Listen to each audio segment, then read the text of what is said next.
মধ্যপ্রাচ্যে নতুন একটি বিমানবাহী রণতরী পাঠানোর পরিকল্পনা করছে যুক্তরাষ্ট্র।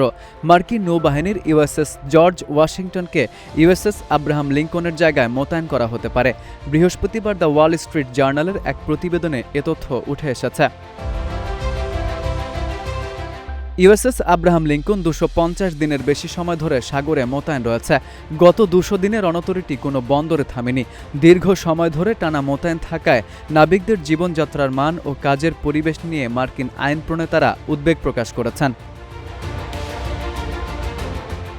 ইরান যুক্তরাষ্ট্র যুদ্ধের সময় অপারেশন এপিক ফিউরিতে আব্রাহাম লিঙ্কন ও এর যুদ্ধবিমানগুলো গুরুত্বপূর্ণ ভূমিকা পালন করে। এরপর ইরানের বন্দরগুলো ঘিরে অবরোধ কার্যকর রাখার কাজেও যুক্ত ছিল রণতরীটি। তবে দীর্ঘ সময় ধরে চলা সামরিক অভিযানের কারণে নাবিকেরা চাপে রয়েছেন বলে জানিয়েছেন মার্কিন আইন প্রণেতারা। রণতরীটির জীবনযাত্রার মান সম্পর্কে পেন্টাগনের কাছে আরও তথ্য চেয়েছেন তারা।